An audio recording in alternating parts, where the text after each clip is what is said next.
Madame, Monsieur, bonsoir et merci d'être avec nous. Je vous souhaite la bienvenue au journal. L'étau se resserre sur le trésorier payeur général de Yaoundé. Emmanuel Mbia est aux arrêts, mais les raisons de son interpellation restent inconnues. À Baré-Bakem, dans le département du Mungo, les conducteurs de mototaxi sont en colère. Les infortunés dénoncent l'arnaque par les hommes en tenue. Ils ont arrêté de travailler pour exprimer leur ras-le-bol. Ces titres et bien d'autres encore sont développés dans un très court instant.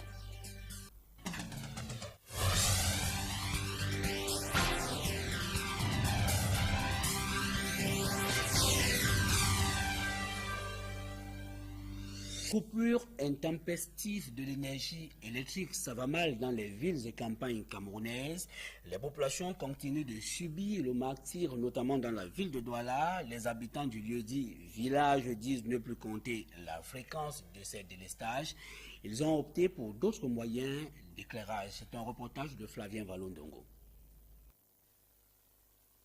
Des coupures intempestives de l'énergie électrique dans la plupart des villes du Cameroun font voir de toutes les couleurs aux populations, notamment celles de la capitale économique. Le délestage dans 2011, quand ça partait, quand la lumière coupait, alors ça faisait de 2-3 jours avant de couper. Mais pour le moment, c'est chaque 30 minutes, chaque 1 heure du temps. Depuis la semaine passée, on dérange avec les problèmes de lumière. De temps en temps, on coupe. À chaque 16 heures, 7 heures, il n'y a pas de lumière. C'est à partir de 23 h. Des délestages à n'en point fini qui constituent un véritable handicap pour les ménagères. Je n'arrive pas à préparer ma nourriture. Dès lors que tu rentres du marché, tu apprêtes peut-être ta tomate, tes arachides. Un seul coup, on coupe la lumière. Tu ne parviens même pas à aller écraser tes arachides. Vraiment, c'est grave. Le phénomène a imposé une nouvelle vie aux élèves qui ont finalement du mal à réviser leurs leçons. Depuis qu'il y a coupé de courant, quand on part à l'école, je rentre le soir, après la lampe, soit les torches. La bougie, mais je ne peux pas lire avec la bougie pour longtemps. Je ne peux pas utiliser la bougie pour longtemps. Je suis obligé de caler à l'école. Après les cours, je double la fatigue sur la fatigue pour pouvoir essayer de lire un peu avant de rentrer. Sinon, il n'y a pas moyen. Les bougies même, ça va créer les incendies. La lampe est tempête, ça n'éclaire même pas. Les élèves étudient, il n'y a pas la lumière. Chaque jour, il y a les délestages là. Les lampes tempêtent et les bougies sont mises à contribution pour remédier en partie à la situation. Depuis le début des délestages, le bilan est lourd à chaque retour de l'énergie électrique. Qui vient de gâter maintenant, pour les coupures qui s'est passées avant-hier. Pas facile de vivre sans énergie électrique dans la capitale des affaires, Douala, où l'eau et le courant électrique sont deux éléments indispensables. Voilà, on est désormais passé de la lumière au jeu de lumière. Le calvaire reste permanent pour les populations camerounaises. Est-ce bientôt la fin du calvaire pour les usagers de la route Kumba-Manfé? Les travaux de bitumage de cet axe routier commencent au deuxième trimestre de cette année. En attendant la signature de l'accord de financement annoncé pour demain, voici le chemin de croix que constitue ce trajet. Maxwell Gangsop l'a emprunté. Voici son reportage. Voici l'état actuel de la route Kumba-Manfé, en passant par Ngouti. Une succession de bourbiers, les uns aussi impressionnants que les autres. Pas surprenant que les 150 km qui séparent Kumba de Manfé soient parcourus en au moins 4 heures de temps pour les plus chanceux, notamment en saison sèche. Pendant les pluies, c'est l'incertitude la plus totale. Ce qui fait dire aux usagers de cette route que l'on sait quand on quitte Kumba, mais jamais quand on va arriver en Ngouti ou Manfé. Il suffit qu'un camion soit pris au piège d'un bourbier pour revoir le plan de voyage. Un calvaire qui n'a que trop duré pour les 1 500 000 habitants des départements de la Magnou, de la Mémé et de Coupé-Manengumba dans le sud-ouest. Dès le deuxième trimestre de l'année en cours, les populations vont commencer à souffler avec le début effectif des travaux de bitumage de cet axe. Coût total du projet, 85,75 milliards de francs CFA, soit 43% par le Fonds africain de développement, 29,16% par la Banque de développement des États de l'Afrique centrale, et puis 27,26% par le gouvernement camerounais. En dehors des travaux d'aménagement de la route principale, ce projet intègre également d'autres aménagements connexes, à l'instar de la construction de 5 centres polyvalents pour la promotion de la femme. En plus de l'amélioration des conditions de vie des populations, la réalisation de ce chantier va également désenclaver la région du sud-ouest, laquelle sera interconnectée au Nigeria, notamment le port à conteneurs de Limbe à l'état de Cross River. Avec la signature des accords de prêt ce samedi, l'axe Kumba-Manfé prend enfin le virage attendu depuis longtemps par les populations de cette partie du pays. Également, lueur d'espoir pour les citoyens de Yaoundé, un hôtel, des espaces de loisirs et même un débarcadère bientôt opérationnel au lac municipal de la capitale politique du Cameroun. Le projet est rendu possible grâce à un financement du Royaume d'Espagne à titre de prêt. L'enveloppe de 65 milliards de francs CFA concerne également l'industrialisation de la filière porcine, avicole et bovine. Marcelin Gangsop. Dans quelques années, Yaoundé sera enfin débarrassé du visage honteux du lac municipal. Et c'est le Royaume d'Espagne qui entretient cet espoir en octroyant au Cameroun 100 millions d'euros, soit environ 65,6 milliards de francs CFA. Sur cet argent, 32,8 milliards seront consacrés à l'assainissement et l'aménagement urbain du lac municipal de Yaoundé. Les travaux vont consister en la purification des eaux d'approvisionnement et en l'aménagement des berges du dit lac. Il s'agit de la construction d'un hôtel moyen, des espaces verts, d'un débarcadère pour les activités nautiques et des loisirs, d'une bibliothèque et des boutiques.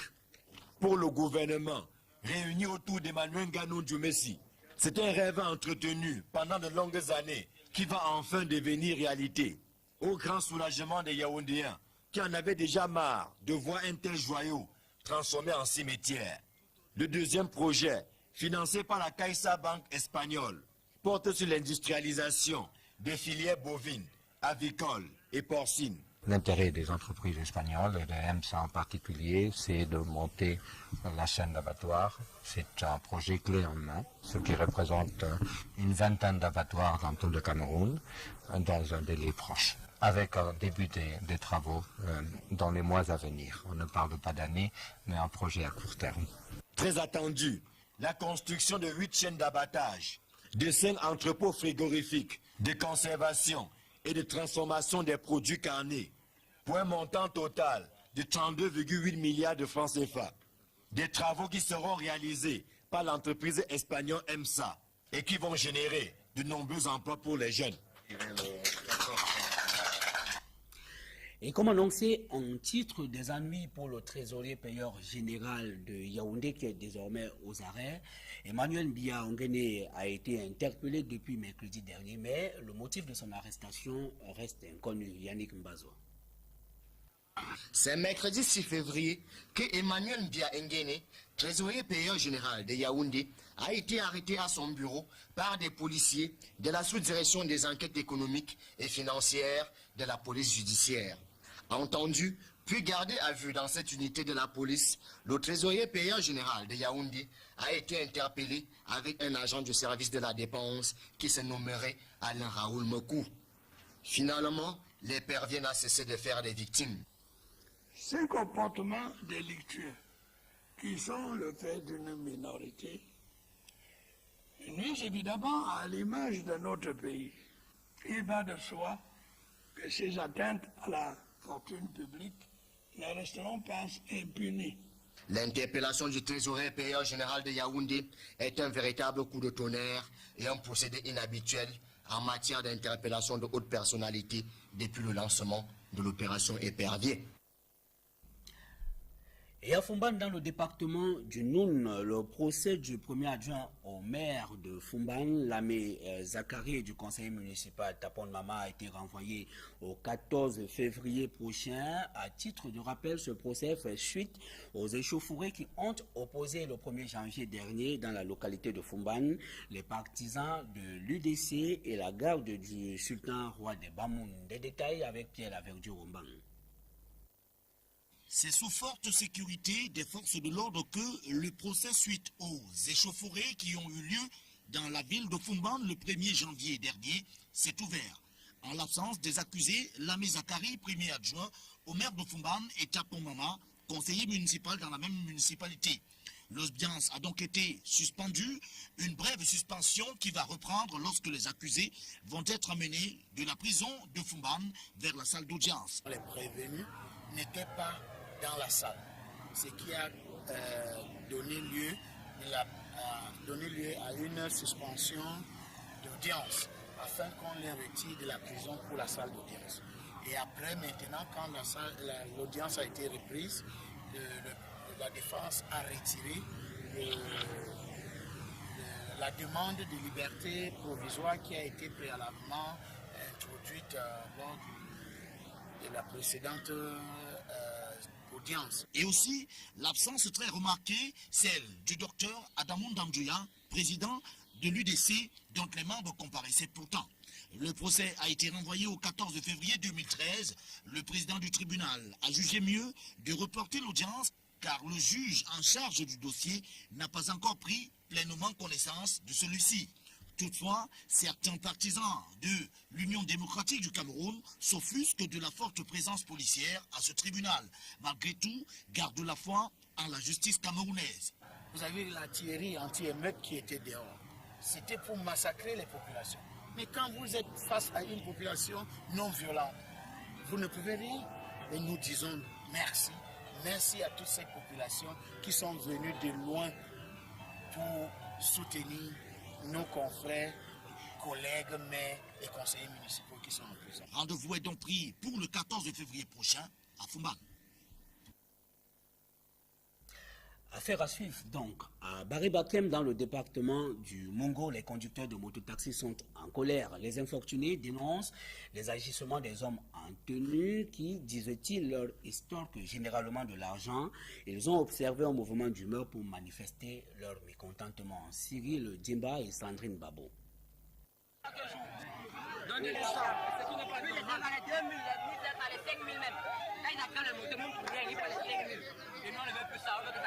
Ces conducteurs de moto-taxi de Barry-Bakem observent un arrêt de travail. Ils dénoncent l'arnaque dont ils sont victimes au quotidien dans leur activité.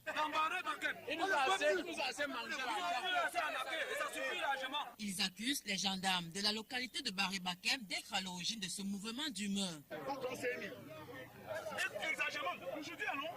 Ils ont décidé qu'ils vont faire le contrôle de La goutte d'eau qui a fait déborder le vase est l'instauration du code par les hommes en tenue depuis 2 semaines. Une pratique imposée à ces conducteurs de mototaxi de payer chacun la somme de 300 francs tous les jeudis. Un montant non justifié que les gendarmes ont voulu passer à 500 francs CFA. Avant que le nouveau commandant ne vienne, les autres sont venus dire que 300 est petit. Parce qu'à la brigade, il y avait 3 adjudants chefs qu'on va continuer de l'argent pour qu'eux se départagent. On ne passe que 500 chaque jeudi. Maintenant, c'est lundi, mardi, mercredi, jeudi. On ne parle pas, vous avez 200. Informé de la situation, le maire de la commune d'arrondissement de Barry-Bakem est allé à la rencontre des grévistes afin de calmer les esprits surchauffés. On va s'asseoir et on va trancher ce problème. Et je vous dis là, d'abord, ne donnez plus 5 francs. Voilà. Vous avez compris. Oui, Comme autre recommandation, les conducteurs des engins à 2 roues de Barry-Bakem sont appelés à s'acquitter des frais de l'impôt libératoire. Et dans l'arrondissement de Bogo, nous sommes cette fois-ci à l'extrême nord du Cameroun. Il y a un déficit criard en matière de couverture sanitaire. Les populations de la localité l'ont fait savoir au tout nouveau préfet du Djamaré. Ernest Ewango y était pour une visite de prise de contact à l'extrême nord du Cameroun. On retrouve justement Amadou Daïrou dans ce reportage signé Sandrine Babo. Bogo, arrondissement situé dans le Djamaré, région de l'extrême nord. La localité compte 121 000 âmes Peul, Mousgoun, Matakam, Sahara et Gizigua. Ici, les populations tirent leurs revenus des produits de la terre et de l'élevage. L'arrondissement de Mbogo abrite le plus grand marché de bétail de la région. Un prestige qui ne lui garantit pas son épanouissement. Le déficit en matière de couverture sécuritaire reste criard dans cette partie du pays. En effet, la brigade de gendarmerie qui comptait au départ 28 éléments ne possède plus que 3 gendarmes, y compris le commandant de cette unité. Un problème que les riverains ont tenu à porter à l'endroit du nouveau préfet du département de la Djamari. C'est par l'arrondissement de Mbogo que Ernest Ewango Ebodo a entamé sa tournée de prise de contact. Au cours de cette visite de travail, il a promis aux populations de remonter les difficultés à la haute hiérarchie. Au-delà de ces difficultés, l'arrondissement de Mbogo brille aussi par ses nombreuses réalisations de développement palpable. L'on retient le district de santé qui dispose de 3 médecins en fonction, le complexe sportif et l'investissement de l'entreprise distributrice de l'eau qui alimente la ville. Maintenant, notre série consacrée à la semaine de la jeunesse. Que pensent les jeunes du thème qui accompagne l'édition 2013 de la Fête nationale de la jeunesse? Pas grand-chose, ce thème reste même inconnu de plusieurs. Des détails avec Yannick Mbazo. Que de sueur coulée pour une information d'enjeu majeur. Prendre connaissance du thème de la 47e édition de la Fête nationale de la jeunesse n'a pas été chose aisée. Jeunesse, responsabilité civique et participation au processus de développement, thème choisi pour cette année, a été communiqué à l'équipe d'Equinox Télévision à 12h30. Les raisons de ce retard de publication du thème de cette 47e édition restent un énigme pour le directeur national de l'éducation civique et de l'intégration. Je ne peux pas savoir. En réalité, ce sont des hommes qui travaillent sur ces textes-là. Eux, quand nous envoyons, nous n'avons pas seulement envoyé un seul thème, nous avons envoyé 4 thèmes. Et ces thèmes parcourent donc des étapes. Ça passe à la primature, ça passe à la présidence, et puis je ne sais pas si un comité est mis sur pied pour décider du thème qui doit être choisi. Au-delà du retard, il reste convaincu que le message atteindra les cibles. Le thème qui aujourd'hui est le thème national de cette 47e fête de la jeunesse a été envoyé à la haute hiérarchie il y a de cela longtemps. Donc si c'est seulement aujourd'hui que ce thème est décidé, c'est pas de notre faute. Je crois que la haute hiérarchie a jugé bon que ce soit en ce moment qu'il délivre ces messages. Message lequel, d'un point de vue général et pour l'administration, revêt une importance particulière. Il faut comprendre que c'est une interpellation du gouvernement à l'endroit de la jeunesse. C'est une interpellation, une invite. La jeunesse doit être responsable. La jeunesse doit participer. Jeunesse, responsabilité civique et participation au processus de développement. Message de mobilisation juvénile pour leur participation à la prise de décision et à la gestion du pays. Et du sport football pour refermer ce journal. Coupe d'Afrique des Nations édition 2013 en Afrique du Sud. Comme vous le savez certainement, le Burkina Faso va affronter le Nigeria à la finale de la campagne sud-africaine qui se joue dimanche prochain. Le Burkina Faso s'est qualifié pour la première fois de l'histoire à la finale de la CAN. Les étalons ont obtenu leur ticket au terme d'une demi-finale marquée par de nombreuses erreurs d'arbitrage. Le point avec Etienne Pascal Azegou. L'arbitre tunisien Jedidi est rentré dans l'histoire de la Coupe d'Afrique des Nations pour avoir fourni une prestation d'une rare médiocrité lors de la demi-finale Ghana-Burkina Faso mercredi. Jonathan Pitroipa risque de lui en vouloir un long moment après son expulsion injuste quelques minutes avant la fin de la prolongation.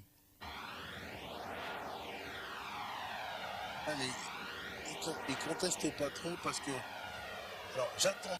Le central tunisien a brillé par plusieurs autres erreurs d'appréciation au cours de cette demi-finale. Lui qui a d'abord refusé un penalty en tout début de partie aux étalons. Puis sur une faute inimaginaire sur Christian Atchou, le Ghana a ouvert la marque sur un penalty de Moubarak Wakasso. Les coéquipiers de Charles Caboret sont néanmoins parvenus à égaliser grâce à leur puissant buteur Aristide Bansé. Ces derniers s'est d'ailleurs procuré plusieurs actions nettes de but sans succès. Et c'est sur cette domination du Burkina Faso que les deux sélections iront en prolongation, puis à la séance des tirs au but. Les joueurs du Burkina Faso vont se montrer les plus adroits et les étalons s'offrent ainsi la première finale de leur histoire. Oh, quelle exceptionnelle! Le Burkina Faso est en finale de la Coupe d'Afrique des Nations. Rendez-vous dimanche à Johannesburg pour vivre cette finale contre les Super Eagles du Nigeria, qui ont eu raison du Mali dans l'autre demi-finale. Voilà, et que les meilleurs gagnent. Madame, Monsieur, c'est la fin de ce journal. Au nom de toute l'équipe, merci de nous avoir suivis tout au long de cette semaine. L'information se poursuit sur Equinox Télévision. Excellent week-end en compagnie de nos programmes. Au revoir.